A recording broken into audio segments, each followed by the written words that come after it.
welcome back to the Morning Brief on Channels Television. Indeed, Kadi already sets the tone for this conversation that we're starting off with, just to also establish that right after this, we're going on to the next bit of the program, which would be that all-important conversation on security. But let's look into this executive order signed by the president, to address the rising cost of drugs.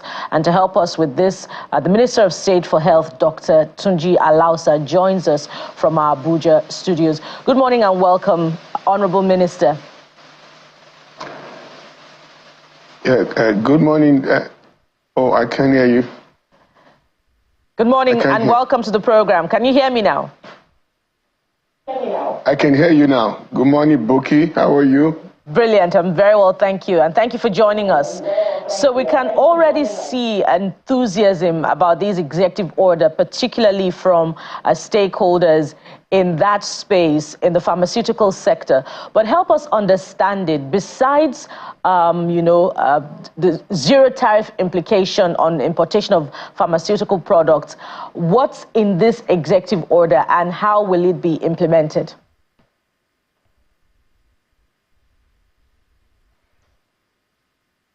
Oh, I can't hear you.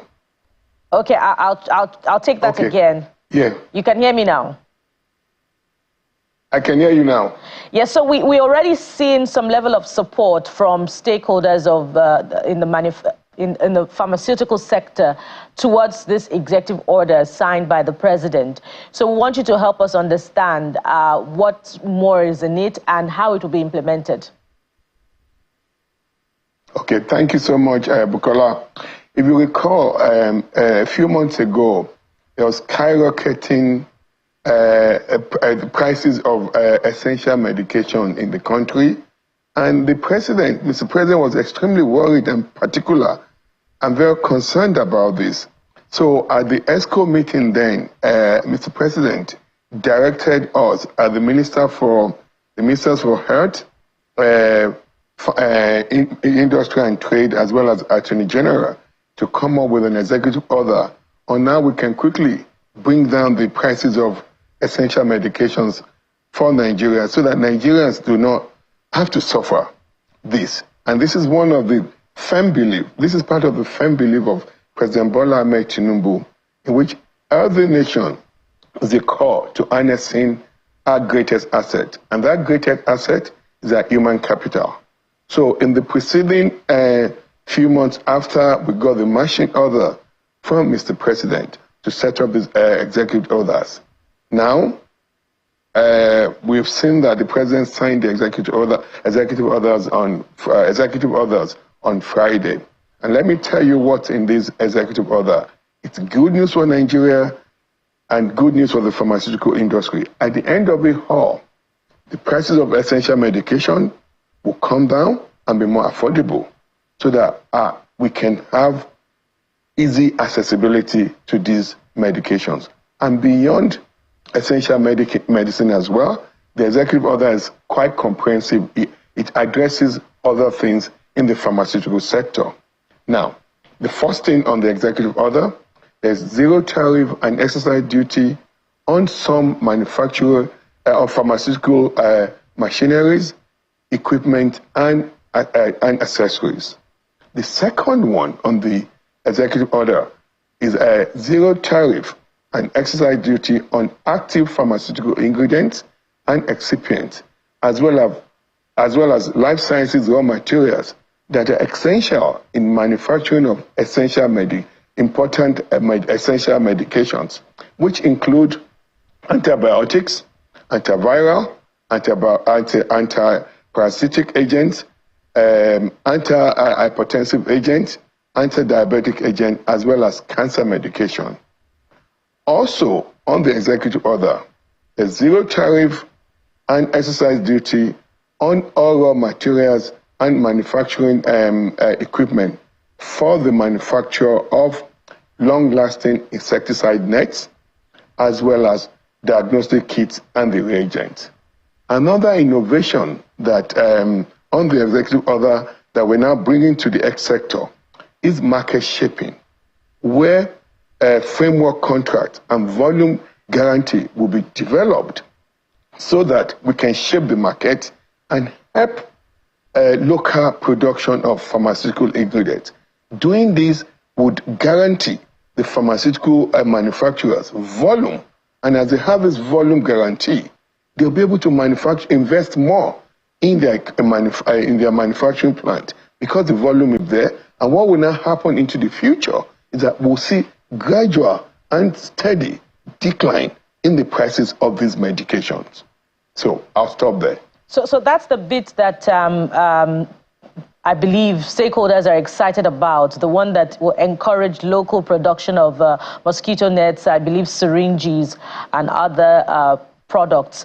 But really, Nigeria imports about 70% of her own pharmaceutical products, and we have very low capacity for production.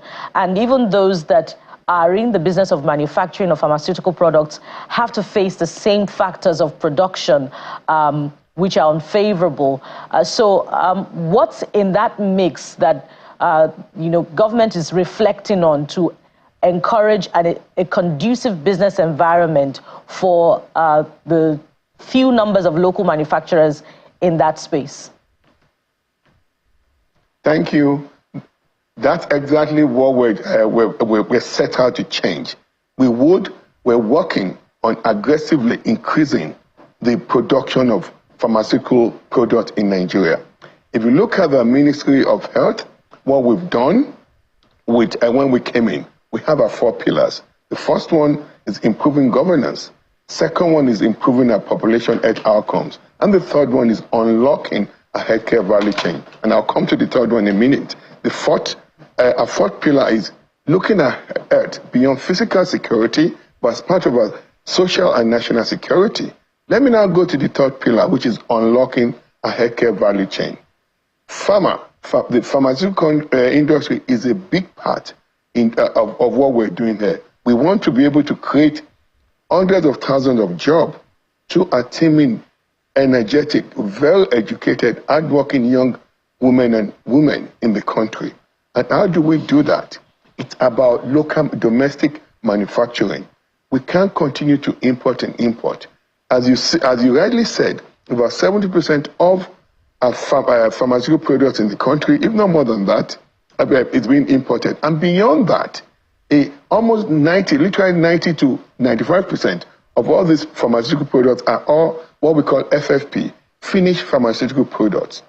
We have very small amount of active pharmaceutical products being used in the country. And this is one of the things the executive order addresses. The president has given authority, has mandated now that all active pharmaceutical ingredients being imported should have zero tariff and zero excise duty on all those, as well as pharmaceutical excipients. And as we do this, we'll now begin to help our local pharmaceutical manufacturing companies to do transfer of technology, expand their manufacturing plant so that we can begin to produce more. And we're also working with NAFDAC to a World Health Organization to develop to get several of these pharmaceutical companies to have World Health Organization pre-qualification so that we can begin also to market in the subcontinent of Africa. And on the second pathway we're also aggressively working on is to get a main regulatory agency, NAFDAC, from advancing from mature level 3, ML3 to ML4. Once we're able to get to ML4, we won't be needing World Health Organization pre-qualification. Whatever NAFDAC certifies, we can begin to export to any part of the world. So the future is very bright for our pharmaceutical industries.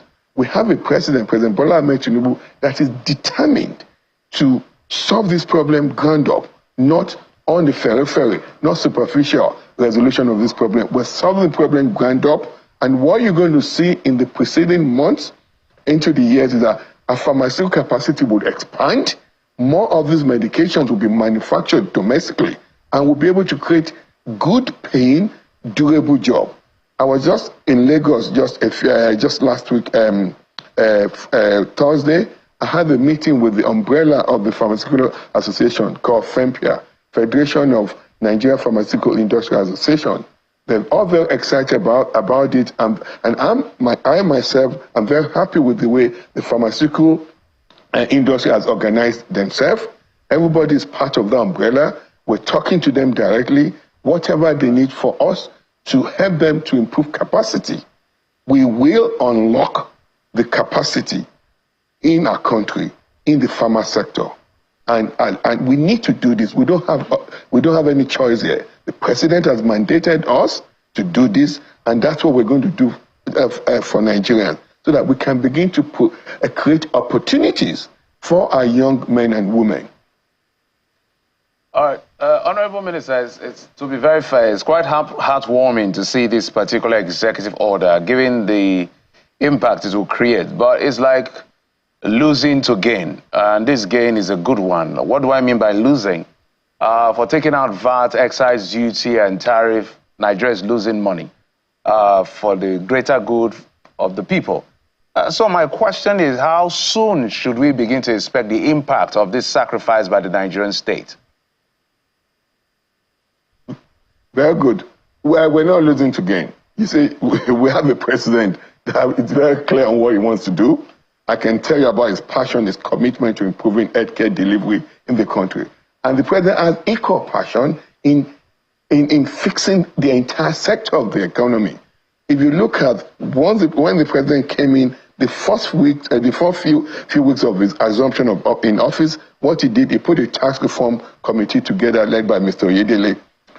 Our income, our revenue has been significantly expanded. So there's more revenue coming in. So we're not losing anything. But even if we have to lose some money for the interest of improving the health of our nation, it's a worthwhile balancing sacrifice. I told you, Mr. President has one commitment, one of his several commitments to the nation on the healthcare sector side. He said, a healthy nation is the core to harnessing our biggest asset. And that biggest asset is Nigerian human capital. Now, we're not losing, we're gaining. At the end of the day, we're going to have a healthier nation where there's more accessibility to drugs at a cheaper rate. We won't have rampaging disease burden because people don't have access to medication. Now, let me tell you when Nigerians can expect to start seeing the benefit of this executive order. We're now in the 30 days window where we will be developing harmonization implementation framework with the Ministers of Finance and Industry, Trade and Investment. This harmonization implementation framework will guide relevant agencies in the operationalization and implementation of these executive orders.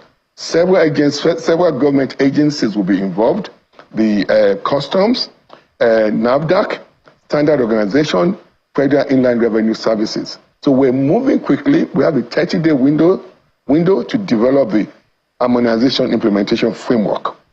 And then once we move that, this executive order will go into effect quickly. Yesterday, we just met with the Attorney General about having to move quickly on this. We're working night and day to get this finalized quickly so that Custom will start implementing the executive order, as well as the Federal Inland Revenue Services will start implementing the executive order. Thank you. So it's important to put those targets out there so people know what to expect. As we said, I think a lot of people are excited about this, particularly those who have to buy inhalers, and they go to the pharmacies and they realize that it's costing them ×5 or more what they used to pay before. So it's cheery news, absolutely. So if we have 30 days to harmonize, so July is gone, so that's August. The harmonization should be done by August, if I'm correct, going by that timeline. It takes some time to bring in some of those goods. So are you saying that anybody who's maybe made order already and it arrives at that time, they won't have to pay? This is what I mean. If I make my order mid-July and then it comes in at that time, does that mean I don't have to pay? Or it is for those who make their purchase and order from the moment that you eventually harmonize it, that then they don't have to pay the VAT, the excise, and the rest? Okay. Now, thank you, Kaude. No, I want to be very clear to Nigerians so that we're all clear on what we're doing here. Since we got the directives from Mr. President, President Bola Ahmed Tinubu on these executive orders, we've carried the pharmaceutical industry along. We've had multiple dialogues with them. So everybody expect, we didn't share the context, but we gave them what we submitted to Mr. President. Now, we were setting up a technical working group on this harmonization implementation framework, 30 days. As you see, the executive order takes effect immediately. So we will work through this within 30 days. So any manufacturer that has imported medication into the country, as well as if they haven't cleared it yet, once we get this harmonization implementation framework completed, of course, they will benefit from the zero tariff and zero excise duty that the government and the president has mandated on this executive order. And I also expect the pharmaceutical manufacturers as well to be benevolent in their actions. They know there are products coming in. They know they're all covered. They're not going to be paying these taxes again, this tariff and excise duty. They should also begin to lower the prices of their medications now at this point in time.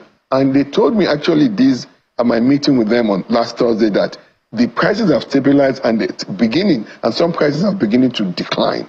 So what we're going to see in the preceding weeks and preceding months is that we'll have significant reduction in prices of essential commodities in the country. And we're also not talking only about essential commodities. As part of the executive order, also cancer medication is also part of it. And like Bukola said, insecticide nets are also part of it. You look at today, we have Nigeria, we've had the malaria program in the country for 74 years. Unfortunately, Nigeria still has one of the highest burden of diseases, burden of malaria. And today, we're literally importing every single mosquito net that we use in the country. And we use hundreds of millions of mosquito nets being imported. With this executive order, before Mr. President signed this executive order, we're already talking to manufacturers that will come and domesticate their manufacturing plant in Nigeria to start manufacturing of long-lasting insecticide nets.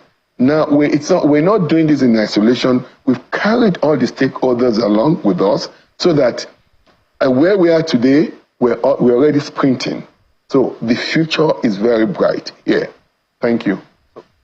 So you can take this to the bank. The Minister of State says in the preceding weeks, those prices should crash. And I think this is a part where Nigerians would need to work together with the ministry. So if Nigerians go to pharmacies and they see that this inhaler hasn't dropped in spite of all of this, they can blow the whistle. It's important to put that out there because work is being done at the government level. So we should meet the government halfway regarding this. So let me just speak broader, really. So we saw GSK leaving last year, Sanofi as well, and that left a sour taste in the mouth. For some other people, they saw this as an opportunity. But again, when you look at the operating environment, the high interest rate for pharmaceuticals, the cost of power, and all of the other, issues surrounding their business, you realize that it's still tough for them. So while this excise duty has been dropped, the VAT and all of that, but the pharmaceuticals are still saying high interest rates. Is there anything being done about it and other adjoining costs so that all of these things can work together?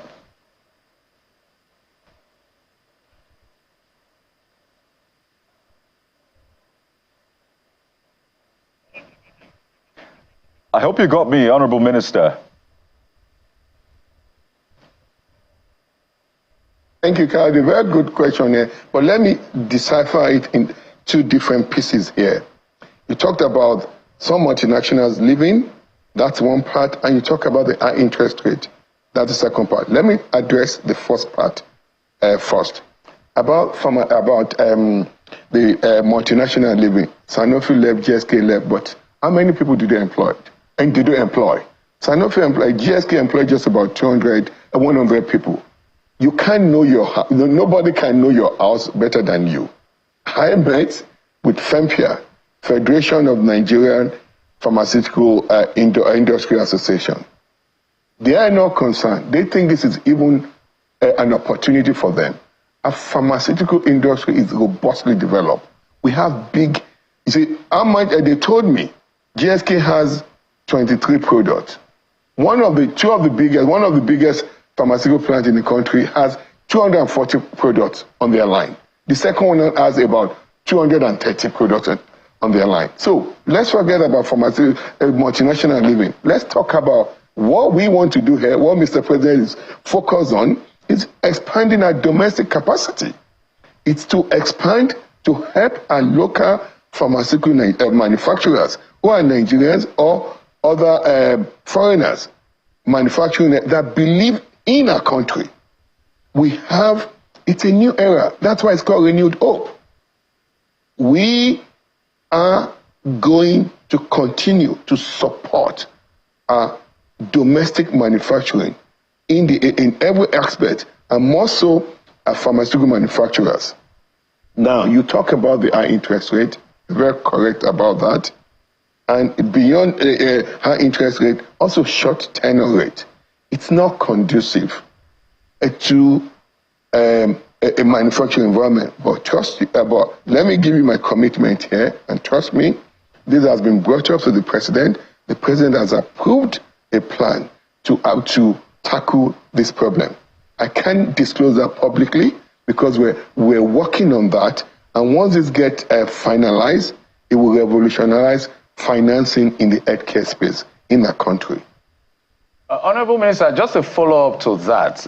I know you had mentioned Sanofi, GSK, number of employees and all of that, but we saw what that exit did to prices of gold, which raised a lot of alarm. So whether they employed 10 people, 15 people, the ripple effect was quite significant, which is why all of this rallying is happening for executive order. I just needed to posit that on one hand. On the other hand, is the issue of trust for our own local products, because why people race to some of these products is confidence and fidelity for this particular product. So is the ministry also factoring in things like orientation for the people, as well as the capacity to be able to manufacture product that Nigerians trust that this is coming from Nigeria and we can ingest this and it will do the work we expect it to do, rather than, relying on foreign drugs and medication? Yes, thank you. The Sanofi living, we knew what happened then, and just living, there was a significant spike in the prices of some essential medications. Now, it happened so quickly, the exited so quickly, and that's a different part of that. There are a lot of things we're addressing as a country, mostly in the Ministry of Health.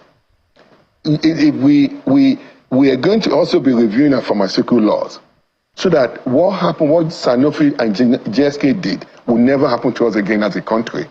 If you go to other countries, like even Nigeria there, when you come into as a multinational company to import into the country, after 5 years, you must domesticate the manufacturing of those products in our country. But then we didn't have that law. Sanofi, GSK, they were here for 20-something years, 30-something years. And when it was easy for them to leave, they just left and left us dry. But then I have to commend our local pharmaceutical manufacturers. It was a few weeks to a few months. They picked up the slack. Now, that void is gone. But that taught us a lesson. It also helped us to improve capacity. So that's good. On your other question about confidence, we have NAFDAC. NAFDAC is the biggest regulatory agency in Africa. We're at maturity level 3 now. Maturity level 4 is the highest, compatible with FDA of United States, Federal Drug Enforcement, FDA, Federal Drug Agency. So NAFDAC they're really working so hard to make sure all these medicines that are produced in our country are all NAFDAC certified. And the pharmaceutical companies are collaborating with NAFDAC So what I'm going to tell the public is that, please, when you buy medication, make sure it's NAFDAC certified. And once it's NAFDAC certified, you would be sure, you can be best assured that the quality of those medications, they're good. NAFDAC